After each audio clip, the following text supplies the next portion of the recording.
Hey y'all, this video is going to be all about broody hens. I'm going to start off with a quick explanation on why every prepper flock should have at least 2 or 3 broody hens. Then I'll go into some critical steps that you should follow in order to ensure that your broody can successfully hatch out eggs and raise chicks in your flock. After that, I'll give you some tips on managing and how to feed the babies in the flock environment, and I'll also go over some ideas on how to acquire broody hens and what breeds to select. So let's begin. The reason every prepper's chicken flock needs to have at least 2 or 3 broody hens becomes pretty obvious once you think about it.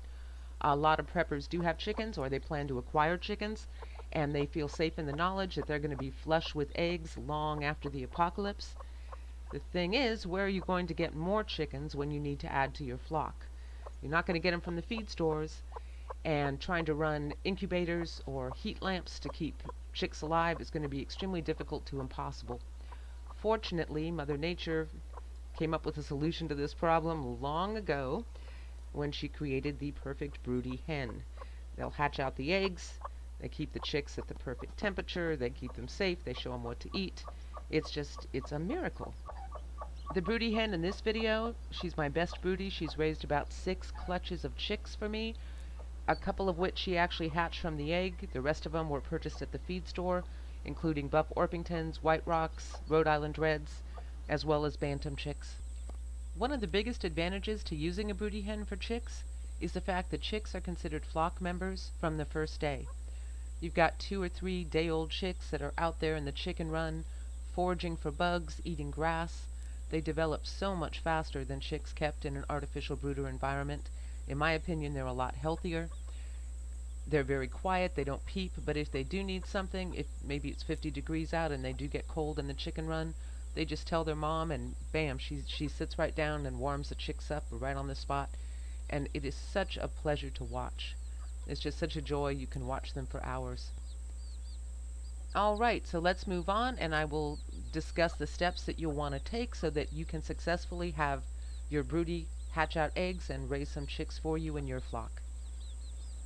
Okay, so let's start by looking at how natural wild chickens would be raising and laying eggs, so we understand what changes we need to make in the hen house environment to make it possible. A hen in the wild would have eggs maybe 1 time a year. She's obviously not producing eggs for the benefit of feeding predators, and she's doing it strictly so that she can hatch out chicks and raise them during a nice time of the year where they have the best chance of survival. She would go off and find a little area she likes, set up her own little nest spot, and then she's going to go there every day and lay an egg until her egg laying's done. At that point, her hormones switch and she goes into broody mode. She starts sitting on those eggs. Now note, she's sitting on all of them at the same time, starting the incubation at the same time, which is really key. She's going to sit on them for 3 weeks, staying on the nest 23 hours a day, occasionally getting off once to visit with her flock mates and eat and drink, and then she goes back. After about 3 weeks, the eggs are ready to hatch, and they all hatch within a 24-hour period. The chicks can actually go a day or 2 without eating, which coincidentally is why the hatcheries will only ship you brand new, newly hatched chicks, because they have that grace period when they don't need to eat. She's going to keep her newly hatched chicks at the little nest site for maybe 2 days, and then when she's ready, she takes them back and she struts into the flock and she joins the flock with the chicks. Alright, so now let's take a look at a typical henhouse environment. First off, most all chicken breeds have been bred intentionally to lay eggs nearly year-round and not to go broody, because obviously when they go broody they stop laying for weeks, and that's not what they were bred for. They're bred for egg production.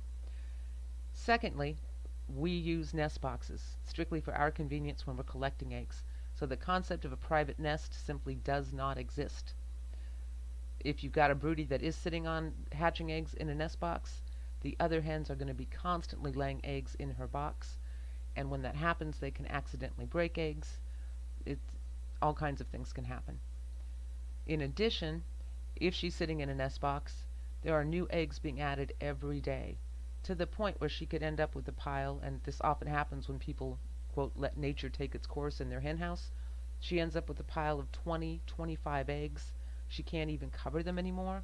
So the first eggs she started with that were incubating end up getting cold, pushed to the side, and the rest of the eggs, who even knows what stage of incubation they're in. The critical timing factor of all the eggs starting on the same day so they can all hatch within 24 hours is completely out the window.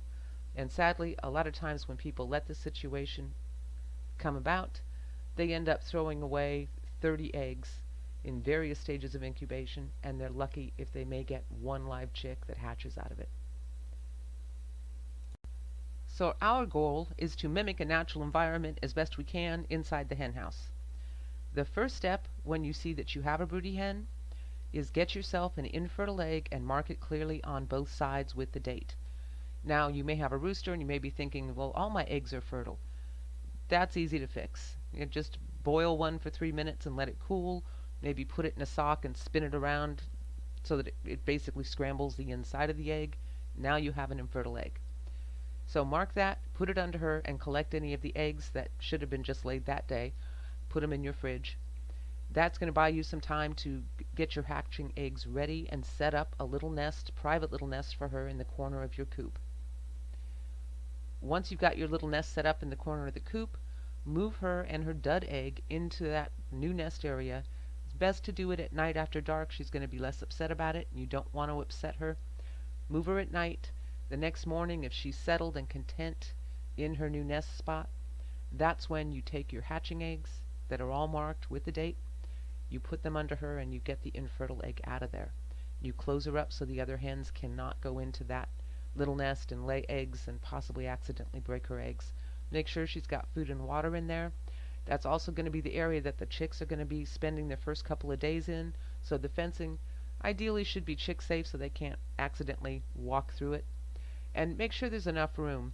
Broody hens do not want to poop in their nest. They actually hold it for 24 hours at a time, so they wait until they take their daily break and then they have a huge dump. So think about that. Make sure there's enough space in her little area that she can get away from the nest and poop. And if you're in and out of your hen house all the time anyways, let her out once a day so that she can run around, take a dust bath, and stretch. Just make sure to check back in an hour so that you're sure she went back to that nest and she's sitting on those incubating eggs, because sometimes they see eggs in a nest box and that they jump on the first eggs they see. So if you let her out of her pen and you didn't check back for 6 hours, you might come back and discover, to your dismay, she's been incubating the wrong eggs, and the hatching eggs could be dead at that point. So be careful about that. When building a little cage for the broody, do remember it's important that she stay with the flock. There's a lot of different options, from a dog kennel to fancy cages. A lot of people actually include that when they're building coops. Oftentimes they put a poop shelf under the roost to catch poop, and the space underneath they use for broody cages or feed dishes or something of that nature. Alright, some quick tips on selecting hatching eggs. First off, do not wash the eggs. Eggs have a natural bloom on the outside of the shell that protects the embryo from bacterial infections. Secondly, it's a good habit to always store your eggs wide end up, even in the fridge. Air cell is on the wide end of the egg. If that gets shifted, if it breaks free and starts floating around, the egg becomes infertile. Try to choose the freshest eggs you can, unless maybe one of your favorite hens hasn't laid for 5 days. If you've got one of her 5-day-old eggs, personally, I would still set that. Think about the genetic traits that you're going to want to pass on. Broodiness is a good trait. Disease resistance, if possibly you had an illness in the flock and some birds died, the survivors obviously have some genetic resistance to it. Avoid double-yolked eggs. Twins are not going to survive the hatch, and in general that is not a good trait. So if you know a hen frequently lays double-yolked eggs, I wouldn't be setting any of her eggs, even if they're single yolks. Select eggs that have the same incubation period, meaning bantam eggs usually hatch a couple of days earlier than standard chicken eggs, so choose one or the other, so you all want them hatching at the same time. And set at least 2 or 3 eggs. There's a number of reasons for that. You don't want one chick hatching and then something happens to that chick and the broody doesn't have any babies to raise. You also don't want adolescent chicks that are 12, 14 weeks old to be the only one in there. You don't want them to have no siblings. It's a very stressful time for them, and their siblings are the only ones that are going to be hanging out with them and being friendly to them once they are no longer being cared for by the broody. Also think about how many eggs your hen can sit on comfortably, especially if you're using a small broody, maybe 2 standard eggs. But in the case of a small broody raising 2 standard chicks, those chicks could be the same size she is at 5-6 week mark. So that's another thing to keep in mind. So let's get to the exciting part, the arrival of the chicks. A couple of days before hatch, the chicks will start peeping inside the eggs, and the eggs also start jiggling around. About 12 to 24 hours before the hatch, the chick is going to knock a little piece of shell off the wide end of the egg, which is referred to as pipping. This is to let oxygen in the egg so they can practice breathing using their lungs for a few hours before they decide to leave the egg. And finally, when they are ready to hatch, they start chipping along where that pip already is, and they just chip around the wide end of the egg until the entire wide end of the egg is ready to come off. So that concludes the part about incubation. If you decided to take the easy route and simply purchase chicks for your hen, you want to set her up in the separate little cage about 2 days before the chicks arrive so she's comfortable and she has her dud egg. When you get the chicks, wait until after dark. Then take the chicks, keep the lights off or low, very, very dark, because you don't want the hen to know what you're doing. And you're going to cup your hand over the chick because she's going to be pecking at you when you're putting them under her. And you slide the chicks under her wings, around the back, get them all under. You know when they're under there because they immediately become completely quiet. Or maybe you'll hear very quiet warbling, but there is absolutely no chirping. If they do peep, that means they just got out from under her and you need to put them back because it's dark. They don't really understand what's going on at this point, and they're going to die of cold if they get away from the hen. From her perspective, you're trying to mimic hatching eggs. She's going to feel those chicks moving under her all night, and then when she wakes up in the morning, she discovers, wow, there's babies. My eggs finally hatched. Do try to introduce the chicks as close to the 3-week mark as you can. If you do it too soon, she might reject them. On that note, one of my broodies, who has raised 2 clutches and was an extremely good mother, on both occasions, the first morning when she first saw those chicks, she was not too comfortable with it. When they would peep out from underneath her, she was pecking at them, and I could almost see that turning into rejection. At the time, I would go in the house, scramble up an egg, let it cool, and feed her. I think part of it was a distraction. Maybe she was also hungry, which was not helping. But it's happened twice now, and it seems feeding her, it kind of got her past that hump, and it also started encouraging her to interact with the chicks and get them to eat as well. So consider that if you think you might have a problem. Food might be a good idea.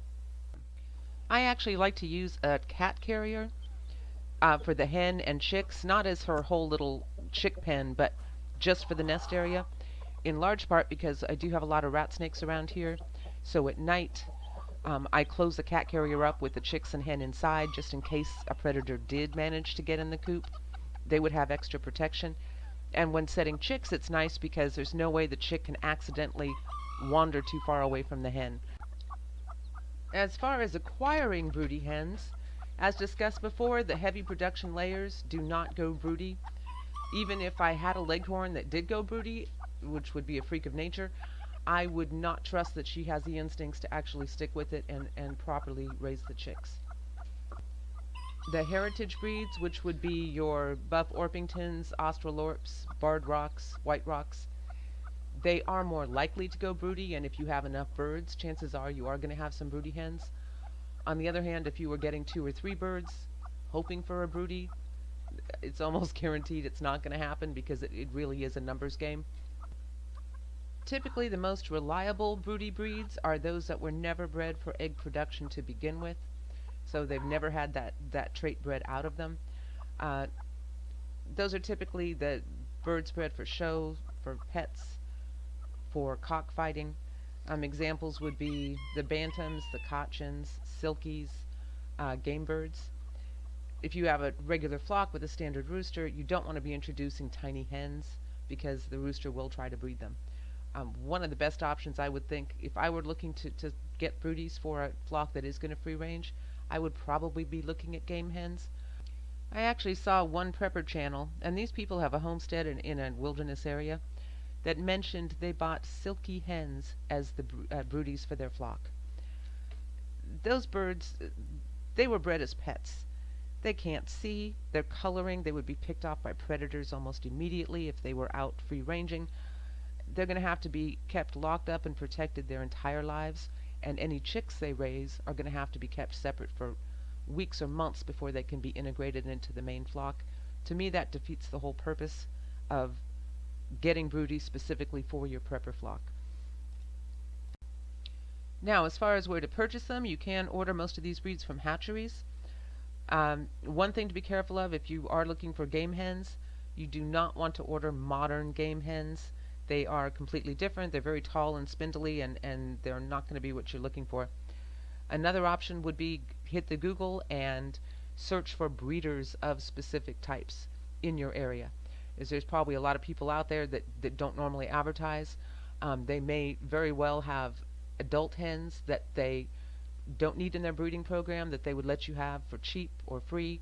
They could very easily know which of their hens go broody. It's a really good resource, and a lot of those birds, because they're not bred for food production, they're just genetically, they're great. They live a very long time. They're very disease resistant because their breeding programs are completely different than the breeding programs and the practices of food production animals. Alright, so I think we've covered the basics. So I hope you enjoyed the video. I would love to hear from you and find out, have you ever had a broody hen? If so, which breeds work best for you? Do you have chickens now, or is that something you're planning for the future? If you have any tips to share, please do. Also, if you have any questions, leave them below and I will definitely respond. Stay safe and be good to your hens.